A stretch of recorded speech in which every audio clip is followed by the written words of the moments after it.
నమస్తే, నేను మీ గాయత్రి. ప్రస్తుతం మనతో పాటు ఉన్నారు ప్రముఖ ఆధ్యాత్మికవేత్త, అథర్వణ వేద పండితులు ముల్లపూడి సత్యనారాయణ గారు. గురువు గారితో మాట్లాడదాం. నమస్కారం గురుగారు. నమస్కారం అమ్మా గాయత్రి. ఇప్పుడు వారాహి అమ్మవారి ఉగ్రస్వరూపం అని అంటూ ఉంటారు, అసలు పూజలు చేయకూడదు అంటారు. దీని గురించి ఒక 2 మాటలు తెలియజేస్తారు. అది తప్పమ్మా. అది కూడా మనము వారాహి అమ్మవారు సైన్యాధ్యక్షురాలు. ఆమె ఎవరు? లలితాదేవి నుంచి, ఆమె శరీరం నుంచి పుట్టారు సప్తమాతృకుల్లో ఒకళ్ళు. ఆవిడ ఏంటంటే సైన్యాధ్యక్షురాలు కోపంగా ఉంటుందని చెప్పేసి ఆమెను చేయకూడదు అంటున్నారు, ఉగ్రదేవత అని. మరి అలా అనుకుంటే దేవతల గురువైన దేవతా సైన్యానికి అధ్యక్షుడైన సుబ్రహ్మణ్యేశ్వర స్వామి కూడా కమాండరే కదా, ఆయన కోపంగా ఉండాలి కదా. మరి ఆయనకి చేయట్లేదా? మురుగన్ అని తమిళనాడు చేస్తున్నారు, మొత్తం ఎంటైర్ వరల్డ్ చేస్తారు. నెక్స్ట్ లలితాదేవి నుంచి పుట్టి అసలు వారాహి యుద్ధం చేసి ఆ మెయిన్ బండాసురుని వారాహి చంపలేదు, మెయిన్ బండాసురుని చంపింది లలితాదేవి.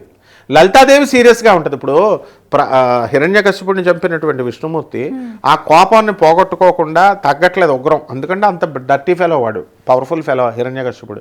చంపేసిన తర్వాత ఆ కోపం తగ్గకుండా వెళ్తుంటే దేవతలందరూ వచ్చి లక్ష్మీదేవిని ముందుకు తోస్తారు. మీ ఆయనే కదా, నువ్వు వెళితే తగ్గిపోద్దంటే లక్ష్మీదేవిని వెళ్తే ఇలా చేత్తో తోసేస్తాడు. ప్రహ్లాదుడు నీకోసమే పుట్టాడు రా, హిరణ్యకశిపుడు అవతారం, నువ్వు వెళ్ళని ప్రహ్లాదుని తోస్తే ఆయన కూడా తోసేస్తాడు. అంటే ఆయన ఉగ్రం తగ్గలా.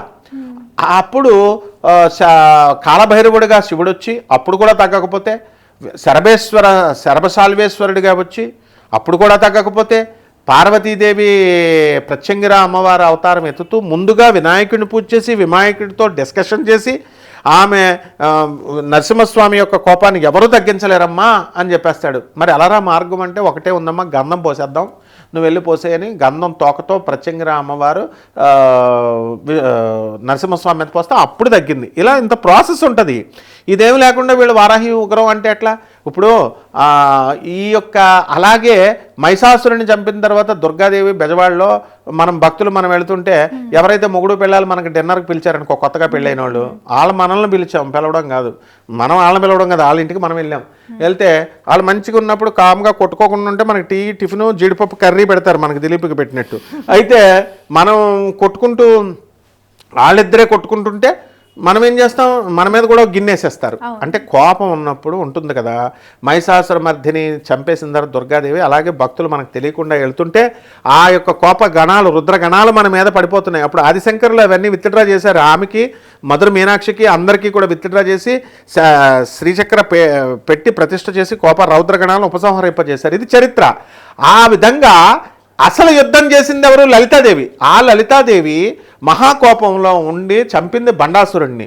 ఆవిడనేమో శాంతదేవత అంటున్నారు, చంపేసిన ఆవిడ్ని. ఆవిడ అందరూ చేయొచ్చు అంటున్నారు. ఈవిడ అమాయకురాలు వారాహిదేవి, ఆఫ్టర్ ఆల్ సైన్యాధ్యక్షురాలు. ఆవిడ్ని పట్టుకొని చేయకూడదు అంటున్నారు. ఇంకోటి మన గురువు గారు చాగంటి కోటేశ్వరరావు గారు ఇతరులు చెప్పిందే నేను చెప్తున్నాను. ఇప్పుడు ఏ గ్రామ దేవత అయినా రాత్రులే తిరుగుద్ది. ఇప్పుడు రాజమండ్రి శ్యామలాంబ, బెజవాడ కనకదుర్గమ్మ, వీళ్ళందరూ గ్రామ దేవతలు రాత్రి సంచారం చేస్తారు. అలాగే వారాహి అనేది కాశీకి క్షేత్రపాలకురాలు, గ్రామదేవత కాబట్టి రాత్రులే సంచారం చేస్తుంది. రాత్రులు తిరిగిందని రాత్రులే పూజ చేయమని ఎవడండి చెప్పింది? పగలు చేసుకోవచ్చు. బెజవాడ కనకదుర్గమ్మ రాత్రులే తిరుగుతుందని బెజవాడలో గుళ్ళో పగలు చేయట్లేదా? పగలు చేస్తున్నారు, రాత్రులు చేస్తున్నారు 12 గంటలకి. అలాగే వారాహి గుడి పొద్దున్నే వెళ్తే కదా వీళ్ళంతా. వారణాసి నేను అస్తమానే వెళ్తాను కాశీకి. వారాహి అమ్మవారికి పవన్ కళ్యాణ్ పుణ్యమాన సందంతా ఇరుకైపోయింది. ఈయన చేస్తున్నాడని మొత్తం వారాహి గుడి అంతా కమర్షియల్ అయిపోయింది. 5 గంటల నుంచి పొద్దున్న 7:30, 8 వరకు విఐపీలకి. మనం వెళ్ళి పొద్దున్న 4 గంటలకు నుంచుంటే మనము 9 గంటలకి 9:30 వరకు మనకు లైన్, మనం మామూలు దర్శనం అవుతుంది.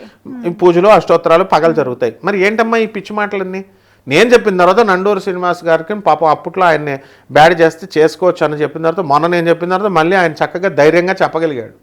ఎవరైనా సరే ఉన్నది ఉన్నట్టు చెప్పాలా, అంతేగాని వారాహిని ఉగ్రదేవత చేయకూడదు, కొత్త దేవతలను ఎందుకు తేవాలంటే మీకెందుకు అవన్నీ? కొత్త దేవతలు వాళ్ళు పాత దేవతలే, ఉన్నవాళ్ళే వాళ్ళు. పార్వతి, లక్ష్మి, సరస్వతి ఉన్నారు. వాళ్ళ ముగ్గురికి అంటే ప్రత్యంగిర వారాహికి ఎక్కువ వెళ్తున్నారు. గుళ్ళకి వెళ్ళాల్సిన పని లేదు, ఇంట్లో ఉండి చేసుకోవచ్చమ్మా. తప్పకుండా గురుగారు, ధన్యవాదాలు. ధన్యవాదాలమ్మా.